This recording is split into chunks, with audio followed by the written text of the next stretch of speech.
aula de administração da igreja. Agora nós estamos na quinta fase das Assembleias de Deus, que a gente compreende que a partir de 2020 vai virar a chave. A gente compreende, é um prenúncio, não chega a ser uma profecia, mas é o que parece que está desenhado para as Assembleias de Deus. Primeiro, tem que ser absorvida a ideia da pós-modernidade.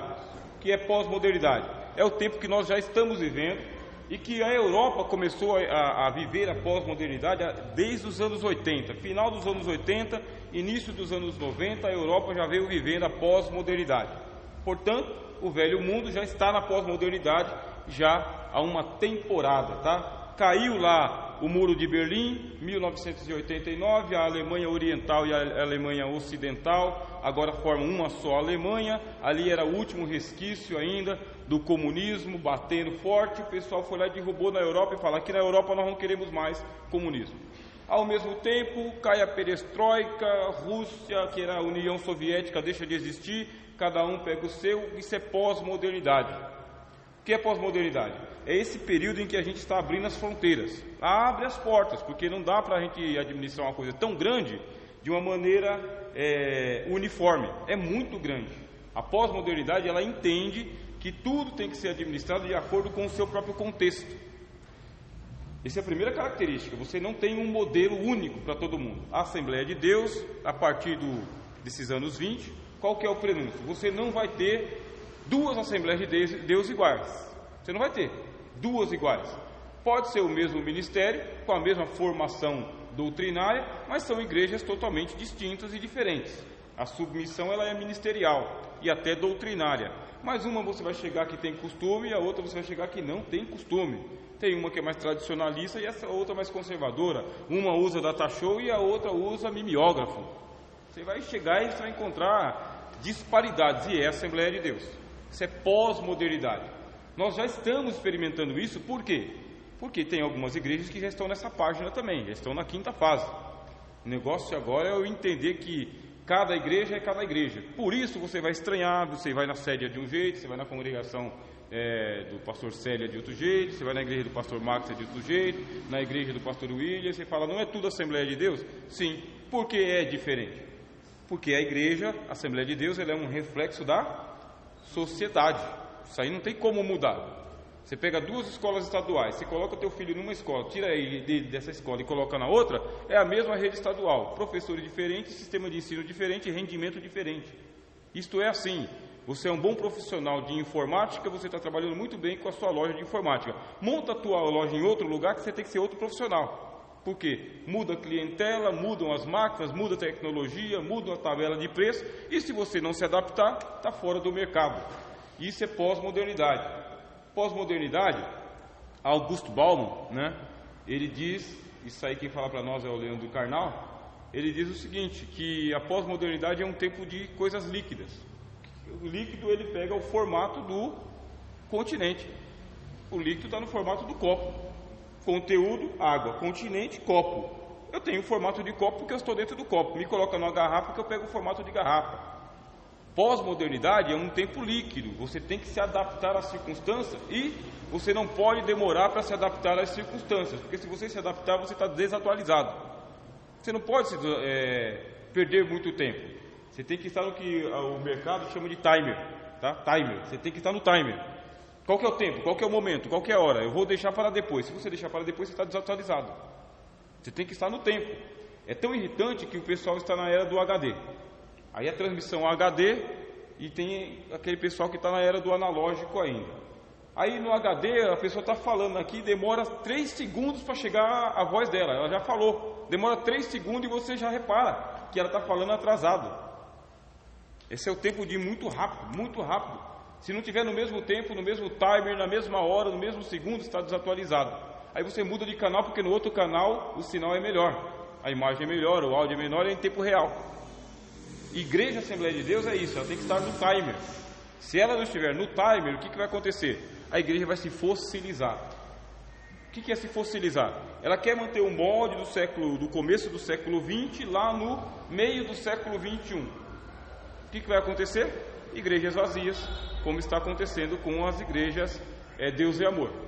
Igreja Deus é Amor, modelo Davi Miranda, o homem já partiu para a eternidade e ou a Igreja Deus e Amor, ela se moderniza, ela entra na página, ou então você vai entrar num culto dela que começa às 7 horas da noite e vai até às 10h30, tendo o quê no modelo da igreja? Que não pode, um monte de coisa que não pode ainda. Igrejas vazias e gente sexagenária lá, 45, 50, 60 anos, e os jovens, dando no pé. E o pior, que saem da Deus e Amor e não vão para outra igreja, saem da Deus e Amor e vão para o mundo, porque foi ensinado que todas as igrejas são mundanas. Mundano por mundano vai para o mundo. Mesma coisa, Congregação Cristã do Brasil, igreja de 1909, que quer manter o modelo em pleno século XXI. E não percebe que ela está sendo corroída pelas suas próprias ignorâncias, corroídas. Que você vai conversar com membros da congregação cristã e eles mantêm uma capa de espiritualidade, mas grandes angústias, e tudo muito sufocado. A Assembleia de Deus, ela está numa fase que ela não está sufocando, ela está dando liberdade, está dando as suas liberdades. Ela mantém ainda muitos formatos da igreja conservadora, mas ela está dando tantas liberdades porque ela está se paginando, não na mesma velocidade que a pós-modernidade. Ela não está na mesma velocidade. Por que não está? Porque você está com a geração do século XX tomando conta da igreja ainda.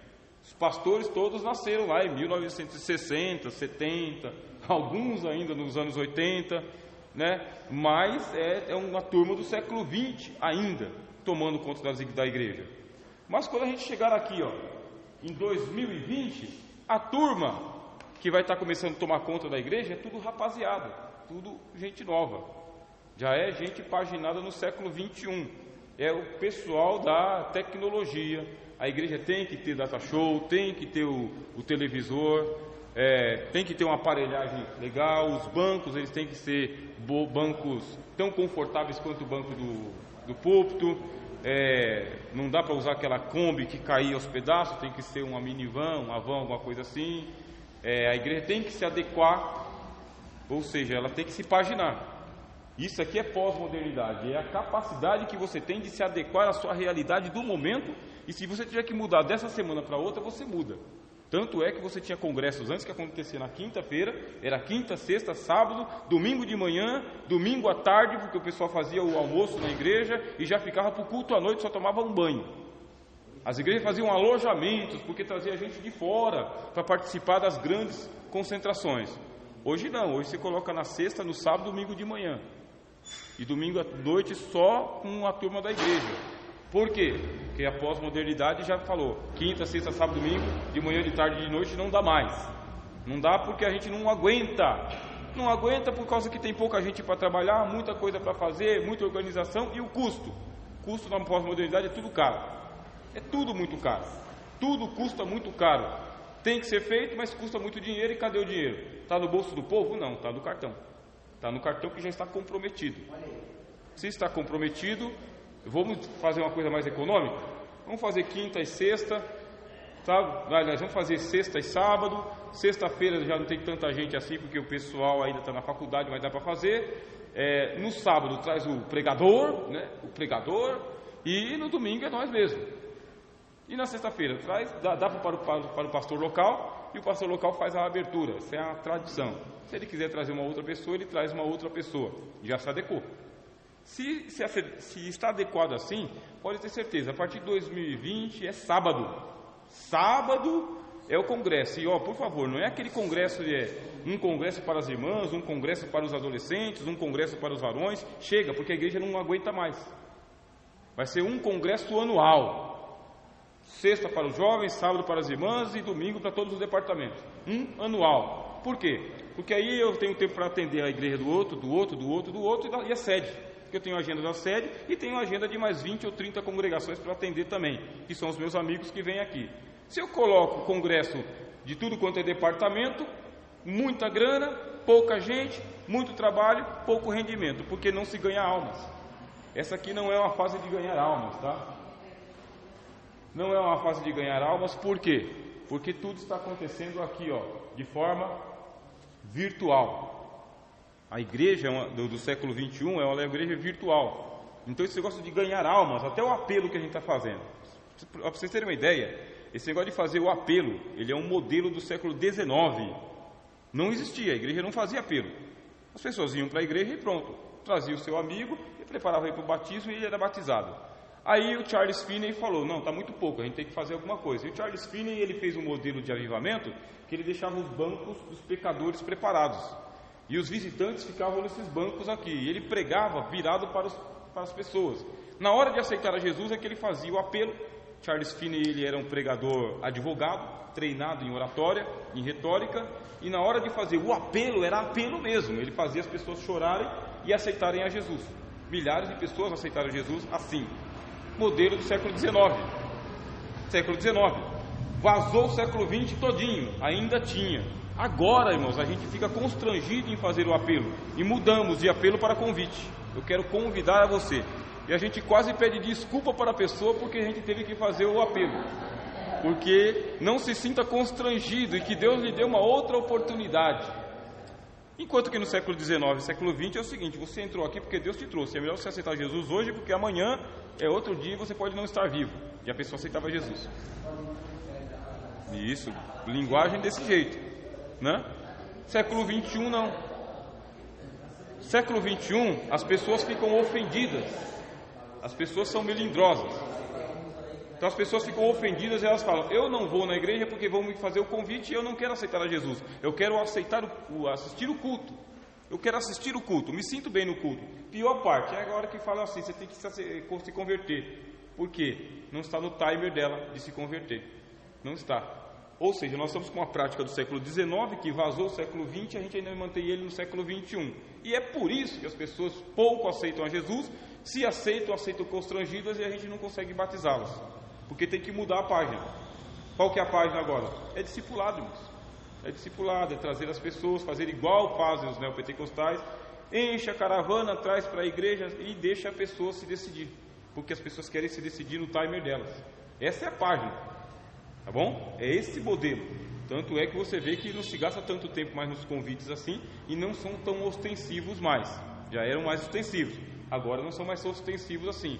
Só que tem um pessoal que se ofende falando, o pastor não fez o apelo. Século XIX não fez o apelo porque naquele momento ele não tinha que fazer. Olhou, sabe, tem um pastor que usa estratégia. Tem algum visitante entre nós, seja bem-vindo, não sei o que, fica com seu amigo aqui, volte outras vezes e não faz o convite. E às vezes se mostra muito mais eficaz porque a pessoa volta. Quando ela percebe que ela não é constrangida a aceitar a Jesus, ela volta. Mas por quê? Porque é o século XXI, as pessoas são assim. Você não tem mais só a Assembleia de Deus, você tem a Assembleia de Deus e todas, para você fazer o que você optar em fazer. A igreja ela está aqui no modelo eletrônico virtual. Monta o grupo no WhatsApp, monta o grupo no Facebook, usa o Instagram, coloca vídeo no YouTube, você liga para a pessoa, vê o programa na televisão, teu pastor está na televisão, as contas estão abertas, tudo é feito muito virtualmente. Por isso, mesmo que o pastor não tenha uma igreja cheia na terça-feira, se ele colocar ao vivo na internet, ele tem uma igreja cheia. Porque a pessoa onde está na faculdade, ela dá uma olhada no que está acontecendo no culto. E as nossas convenções querem que isso seja uma realidade nas Assembleias de Deus, tá? Eles querem que as igrejas façam transmissão do culto para as pessoas em casa. As igrejas vão se esvaziar? Vão se esvaziar. É um comodismo? Alguém vai dizer, é um comodismo, o outro vai falar, é uma acomodação. Tem diferença, tá? Entre comodismo e acomodação. É uma adequação da ferramenta. Por quê? Com televisão, sem televisão já não vem mesmo. Então coloca a televisão e você alcança a pessoa onde ela está. E deixa aquele culto de domingo, que é o culto maciço, deixa aquele culto para as pessoas virem mesmo. E o que eu vou fazer com os outros dias da semana? Tem programação que não acaba mais. Mas tem atividade para fazer na igreja, além do culto, que não acaba mais. Além dos ensaios, além dos ensinos, a igreja pode se abrir para a comunidade, para algumas atividades para a comunidade, sem perder a característica de igreja dela. E não estou falando em transformar em bazar, tá? Que algumas igrejas estão transformando em bazar da Pichincha. Não é isso, né? Brechó, estão transformando em brechó. Tem outras atividades que a igreja pode abrir as portas para a comunidade e se dedicar com a mesma santidade que o culto, a mesma. Agora, quanto tempo vai demorar? Foi por isso que a gente colocou aqui, 20 em diante. Tem igreja que vai estar nesse timer, tem outras que não. Tem igreja que vai fazer programas comunitários, vai trazer dentista, ginecologista, palestrante. Nessa semana a gente vai ter aqui uma entrevista aqui com um advogado em direito, que vai falar sobre direito civil, direito do consumidor, direito das igrejas, não sei o quê. São muitas atividades que a igreja tem um cabedal para desenvolver. Só que como a nossa ênfase é culto, culto, culto, e as pessoas elas não estão mais suportando culto, culto, culto, por quê? Porque a gente tem uma liturgia. Começo, meio e fim. É uma Assembleia de Deus, não dá para mudar. É 3 hinos da harpa cristã, é um hino de cada departamento, a pregação e a bênção pastoral. Não tem o que mudar. Só que esta geração, ela está mudando tão rapidamente que falar, eu já fui no culto de domingo, por que eu tenho que ir no outro culto que é parecido com o culto de domingo com menos pessoas? Porque o hino é o mesmo, o pregador é o mesmo. Aí, qual é a página das Assembleias de Deus? Essas igrejas que eu falei para vocês, as neopentecostais, que tem um pastor profissional lá, das 7 da manhã até às 8 da noite, ela tem um problema, ela fica o dia inteiro com as portas abertas, mas o culto é vazio, tá? São grandes igrejas, tá? Lugar para muita gente, só que são cultos vazios. Você pode passar em frente às igrejas, que os cultos cheios dessas igrejas é sábado e domingo. E o que for de manhã, ele não vai à noite. Ou seja, elas são igrejas chamadas igrejas de trânsito. Só que essas igrejas de trânsito, elas fazem um serviço e um desserviço para nós. Primeiro serviço que elas fazem, elas conseguem fazer um trabalho que nós não fazemos. Tem gente que foi nessas igrejas que nunca vieram nas nossas igrejas.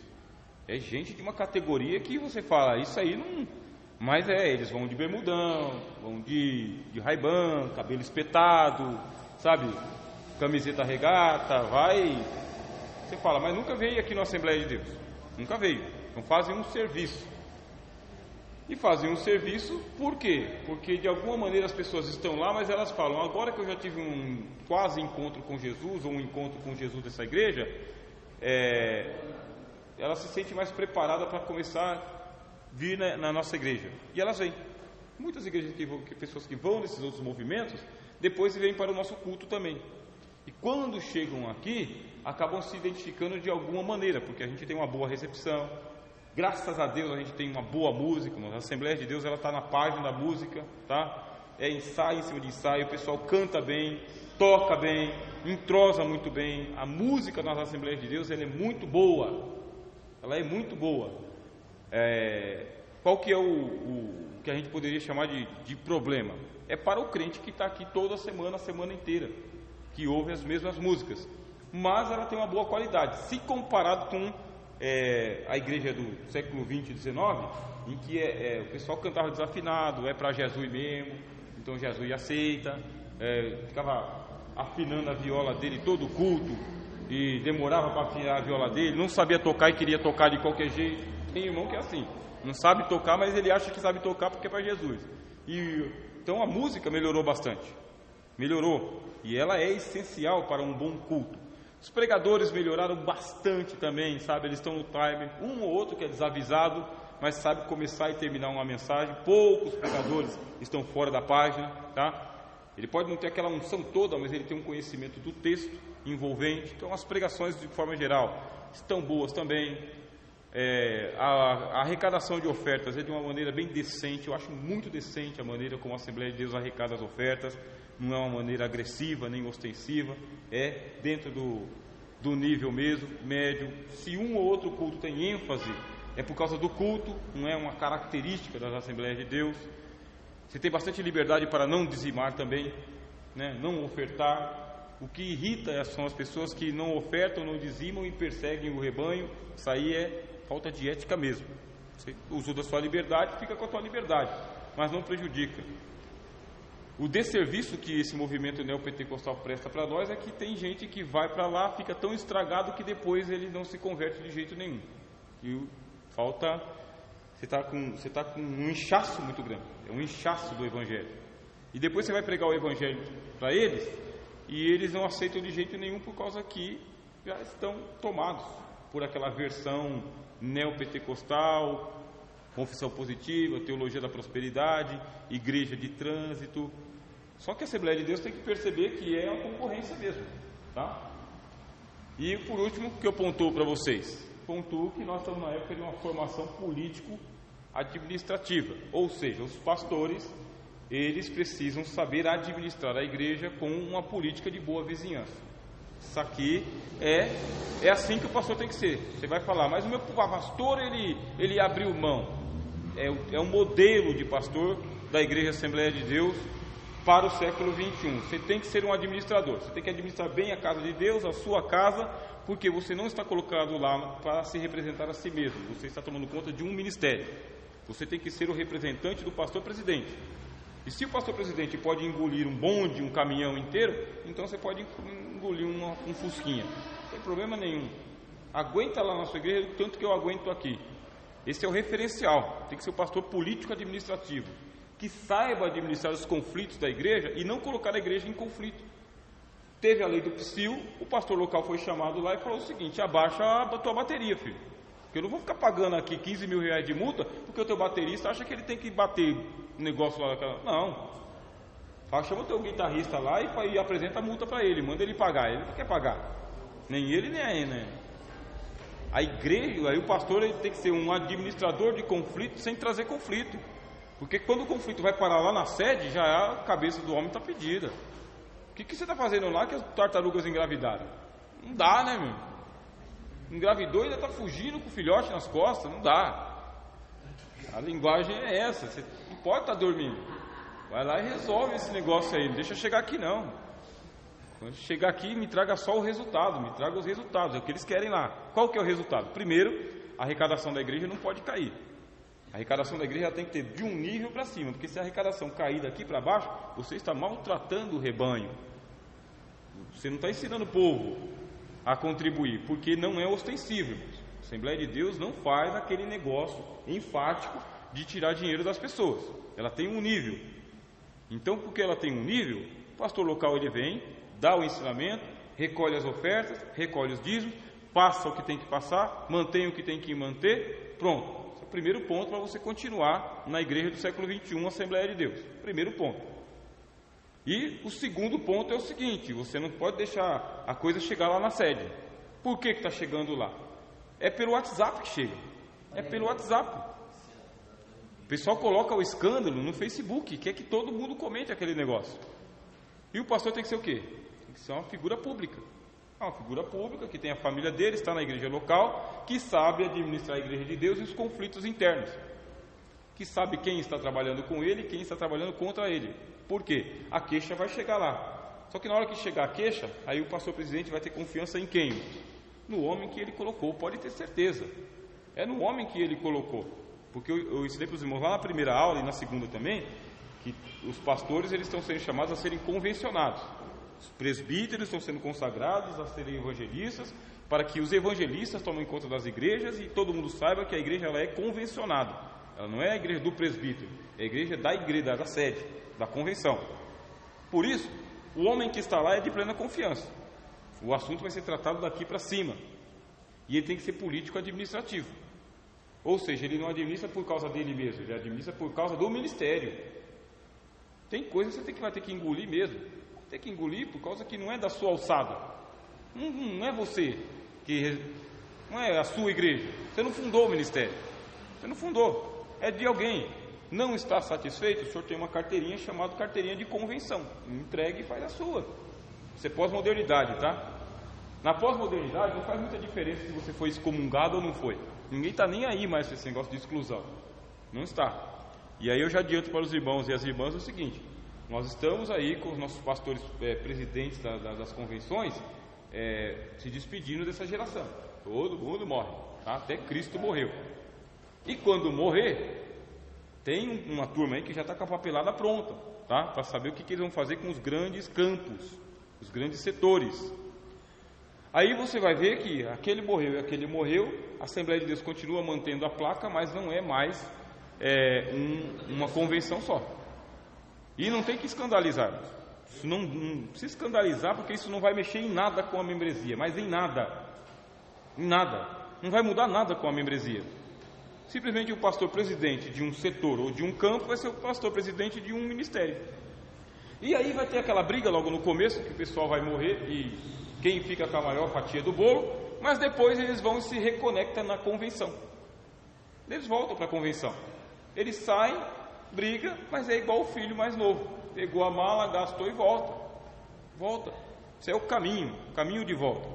E a igreja, a Assembleia de Deus no século XXI vai ser uma mega igreja, bem adaptada, com altos recursos tecnológicos mesmo. Então vai vir a maquininha para vocês aí, vocês vão dizimar no cartão de crédito, vai colocar a sua digital lá, vai sair o seu dízimo, sua oferta na hora, você digita quanto você quiser. Tem irmãos mais atrasados que vai trazer a moeda da viúva, outros vão trazer o cartão de crédito, outros já vão trazer o chip mesmo, tá? O Cardismas, né? Pode apresentar aqui. Esta igreja, vai acontecer as teleconferências com toda certeza nessa igreja. Quem viver verá. Vai haver um momento em que o pastor presidente vai entrar ao vivo no telão, vai dar a paz do Senhor, vai fazer a oração inicial e vocês fazem o seu culto depois, com igrejas monitorando, sendo monitoradas. Isso aí vai acontecer mesmo. Vai chegar um ponto do pastor holográfico, né? Dá a impressão que ele é uma holografia, mas ele é só uma projeção, e ele está pregando a palavra para milhares e milhares de pessoas no mundo todo, sem sair do gabinete dele. Tá bem? Isso aí vai acontecer mesmo. E vai ser uma igreja virtualizada, vai ser aconselhado ao vivo e pouca exclusão, tá? A igreja do século XXI, ela não é uma igreja de excluir membros, ela é uma igreja de manter a disciplina no nível social, mas não é negócio assim, o teu pecado é problema seu entre você e Deus, como já acontece nas igrejas neopentecostais. Igreja neopentecostal, cada um se vira diante de Deus. Você é membro da igreja aqui, mas eu nem te conheço. Ou seja, os pastores não conhecem as ovelhas, e as ovelhas não têm contato com os pastores, porque os pastores têm contato com o ministério. Eles chegam ali, administram o culto e vão para casa. E o teu pecado é você e Deus, filho. E disciplina na igreja não é problema nosso. Essa igreja do século XXI, ela não tem tanto problema assim com os seus pecados pessoais. Ela não tem. Ela acredita que esse é um assunto seu. Mais ou menos assim, se vira.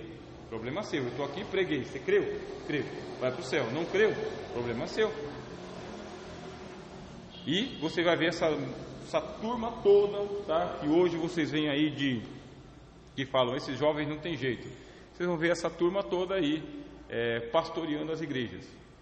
Pastoreando as igrejas e pregando a palavra e falando, nós temos que fazer a melhor igreja de todos os tempos, porque a igreja dos nossos pais era muito retrógrada, como todos nós estamos fazendo no tempo de hoje. E é isso aí que está mais ou menos desenhado. Como hoje eu tenho 41 anos, eu acredito aí que eu devo ter uma vida útil de mais uns 20 anos ainda. Então eu acredito que eu vou ver essa igreja, né?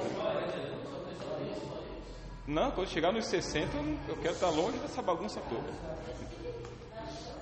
Chegando aos 60 anos na Assembleia de Deus, eu quero estar longe dessa bagunça. Negócio dos pastores que estão com 70, 80 anos e quer ficar em cima do púlpito aí, tomando conta de igreja aí, hoje não está no meu perfil. 65? Aí já pensou que você começar a dirigir a igreja do século XXI agora? Tendo que administrar todo esse conflito? Né? Haja cabelo preto para ficar branco, né? Então, deixa os jovens tomarem conta das igrejas aí. Pelo menos para o meu perfil, se Deus não me permitir, 60 anos eu estou de tranquilidade, entendeu? É só dando aula, tá? Participando aí, à distância da coisa toda. Deixa a juventude chegar aí, tomar conta da igreja, não vou me escandalizar com nada. Semana passada não.